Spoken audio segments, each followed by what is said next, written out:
Good evening বন্ধুরা, কেমন আছেন আপনারা? সবাই নিশ্চয়ই ভালো আছেন, আমিও ভালো আছি। আজ শুক্রবার, সন্ধে এখন 6:30 বাজে। ঘরটা একটু পরিষ্কার করে নিয়েছি, সন্ধে দেওয়া হয়ে গেছে, বিছানাটা ঝেড়ে নিয়েছি। সকালবেলা ফ্রিজ পরিষ্কার করেছিলাম, দুপুর পর্যন্ত ব্লগটা তো আমি দিয়ে দিয়েছি, কিন্তু রাত্রির পর্যন্ত দিইনি, কারণ অনেকটা বড় হয়ে যাবে ব্লগ। তো এই যে সকালবেলা ফ্রিজটা যে পরিষ্কার করেছিলাম, শুকনো ন্যাকড়া দিয়ে মুছেছিলাম। ফ্রিজটা পরিষ্কার করেছিলাম কিন্তু কিচ্ছু গোছানো হয়নি। চলুন, এখানে জামা কাপড় সব তুলে নিয়েছি। এই দেখুন, 1 ড্রাম জামা কাপড় সব ভিজে, আর এখানে শুকনো জামা কাপড়ও আছে, ওগুলো সব গোছাবো। আগে চা বসাই, তন্ময়ের জন্য অল্প করে একটু মুড়ি মেখেছি, আর এখানে চা বসিয়ে দিয়েছি। তন্ময় তো আজকে কাজে যায়নি, সকাল থেকে ঘরেই আছে। আর আজকে আমার জন্য একটু দুধ চা করে নিয়েছি। আজকে নীল ষষ্ঠী, কিন্তু আমি তো নীলের বার করিনি। আর গতকালকে আমি যে ভিডিওটা পোস্ট করেছিলাম, তাতে আমাকে এক বন্ধু কমেন্টে বলেছেন যে সুপ্রিয়া, তুমি নীল ষষ্ঠী করোনি ঠিক আছে, কিন্তু তুমি নিরামিষটা খেতে পারতে। ঠিকই বলেছেন জানেন তো, আমার কিন্তু কোনো বছর এরকম হয় না। এবছরই কেন জানি না আমার একটা ধিক্কার হয়ে গেল। আমার আমি মনে মনে ভাবলাম কি, দূর, পুজো দিতে যেতে পারবো না, মন্দিরে যাব না, শুধু শুধু আমার কি দরকার আর উপোস করে। কিন্তু জানেন তো, আমার অনেক বছর এরকম হয়েছে, আমার বাধা পড়ে গেছে, আমি উপোস করতে পারিনি, কিন্তু আমি গায়ে উপোস সবসময় করতাম। আমার ছোটো বৌদিও এবছর পুজো দিতে পারেনি, কিন্তু গায়ে উপোস করেছে। কিন্তু দেখুন আমার এবছর কেন এরকম হলো আমি বুঝতে পারছি না। যাই হোক, এবছর যা হয়ে গেছে হয়ে গেছে। পরের বছর থেকে আমি চেষ্টা করব পুজো দেওয়ার।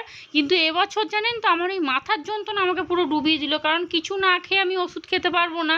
তারপরে কি বলুন তো, বারবার শরীর খারাপ হচ্ছে, তো আমার একটা কেমন ধিৎকার মতো এসে গেছে। দূর, আর ভালো লাগছে না এরকম একটা ব্যাপার। যাই হোক, চলুন, চা খাওয়া হয়ে গেছে, এবারে রাত্রিরে রান্নাবান্না বসিয়ে দিয়েছি। মা বিকেলবেলা এসেছিল, ময়দাটা মেখে দিয়ে গেছে। আর এখানে আলুর দম করব আমার, তন্ময়রা তিশানের জন্য এখানে পেঁয়াজ রসুন দিয়েই করছি। আর মায়ের জন্য করব সুজি। মা তো নীলের বার করেছে, তো মায়ের সুজিটা একদম লাস্টে করে না আলাদা করে নিচে রেখে দেবো, ঠেকাঠেকি করবো না। ওই জন্য আলুর দমটা আগে করে নিচ্ছি, তারপর সুজি করব, তারপর লাস্টে একদম লুচিটা করব। এখন খুব বেশি বাজে না জানেন, এখন ওই 7:30 পৌনে 8টার মতো বাজে। আজকে আমি তাড়াতাড়ি রান্নাবান্না বসিয়ে দিয়েছি। এমনি তো শরীরটা ভালো না, বললাম না, কোমরে ব্যায়ামও ধরেছিল, তারপর থেকেই তো শরীর কেমন, আর তারপর গা হাত পা ম্যাজ ম্যাজ করছে, জ্বর জ্বর ভাব, এরকম একটা ব্যাপার। তারপর তো মাথার যন্ত্রণা, দুটো ওষুধ খেয়েছি বাবা, সে তো শরীর পুরো কাহিল করে দিয়েছে। আলুর দমটা করে সরিয়ে রেখে দিয়েছি, মায়ের সুজিটাও হয়ে গেছে। সুজিটা না নিচে রেখে দিলাম, মা মায়ের মতো করে নিয়ে নেবে, তারপরে আমরা তুলে ওপরে খেয়ে নেবো। আর এখানে লুচিগুলো টপার টপ ভেজে নিচ্ছি। আর দেখবেন লুচি করতে খুব বেশিক্ষণ লাগে না, একবারে না 3 থালা একদম বেলে নিয়েছি, যতটুকুলো লুচি ছিল সবকটা একেবারে বেলে নিয়েছি। একটা করে থালা তুলবো, টপার টপ ভাজবো। তবে এই লুচি ভাজতেও খুব কষ্ট, লম্বা মানুষ তো, এক নাগারে অতক্ষণ না দাঁড়িয়ে ভাজতে পারি না। একবার করে খাটে বসি, আবার একবার করে উঠি জানেন।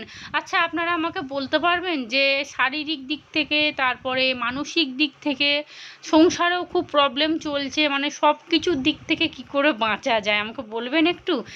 কোন ঠাকুরের ব্রত বা কোন ঠাকুরের উপোস করলে, কটা উপোস করলে আমি সত্যিকারে একটুখানি শারীরিক দিক থেকেও আমার একটু ভালো হবে, আর একটুখানি মানসিক দিক থেকেও শান্তি পাবো, আর সংসারেও একটু ঝগড়া অশান্তি তো লেগেই থাকে সব সময়। তো আপনারা বলবেন আমাকে যে কোন ঠাকুরের ব্রত ঠিকঠাকভাবে পালন করলে এই সব দিক থেকে আমি একটু শান্তি পাবো। যদি বলেন আপনারা, অবশ্যই আমি সেটা মানার চেষ্টা করব, যদি আমার সাধ্যের মধ্যে হয় অবশ্যই। আর যদি মনে হয় যে না, এটা আমি করতে পারবো না, অসম্ভব, তখন আমি আপনাদের বলে দেবো যে না, আমি এটা পারবো না করতে। আপনাদের সাথে অনেক মনের কথা বলা হয়ে গেছে। টিউশন পড়ে টড়ে এসছে, কিচ্ছু খায়নি, ওকে দুটো লুচি দিচ্ছি গরম গরম, আবার পড়তে বসে গেছে।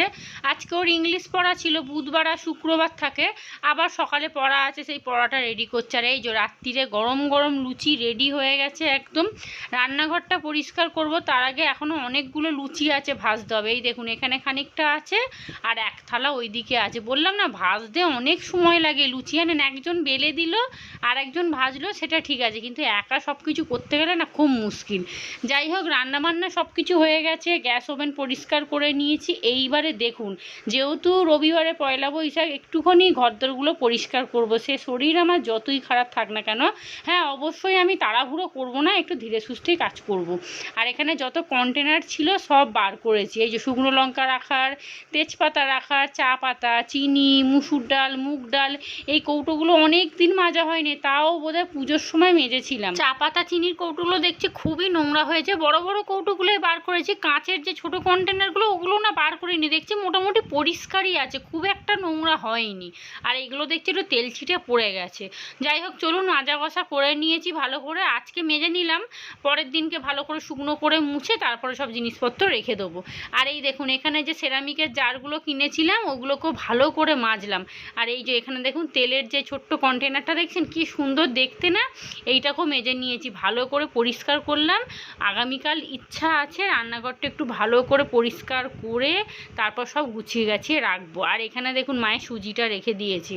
আর এই যে ফ্রিজটা দেখুন সুন্দর করে মুছে ফ্রিজের ওপরে সুন্দর কভার দিয়ে দিয়েছি। ফ্রিজের ভিতরটা আপনাদের দেখাই চলুন, এই দেখুন ডিপ ফ্রিজ পুরো ফাঁকা, একদম কিচ্ছু নেই।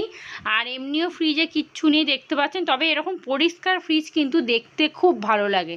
আর এই দেখুন এখানে এত টমেটো দেখতে পাচ্ছেন, এই টমেটোগুলো সব প্যাকেটের মধ্যে ছিল, সব যেহেতু পচে গেছে আমি ভাবলাম কি টমেটোগুলো পচে গেছে। আর একটা টমেটো হাতে নিয়ে দেখলাম জানেন, দেখছি কি একটু নরম নরম লাগছে, ধুর আর রাখবো না ফেলে দিই। নোংরার প্যাকেটে যখন ফেলতে যাচ্ছি তখন দেখছি প্রত্যেকটা টমেটো পুরো ভালো আছে, খালি একটা খালি পচে গেছিলো। আর এই যে ফ্রিজের পাওয়ারটা বুঝতে পারি না, কখনো জোরে দিয়ে দিই, কখনো কম দিয়ে দিই, কখনো সামারে দিয়ে দিচ্ছি, কখনো উইন্টারে দিয়ে দিচ্ছি, ওই করছি আর কি। যাই হোক চলুন, ফ্রিজ পরিষ্কার হয়ে গেছে, যেটা মেইন কাজ ছিল ওটা হয়ে গেছে। আগামীকাল এবারে গদ্দরগুলো গোছাবো, বিছানা চাদরটা পাল্টাবো।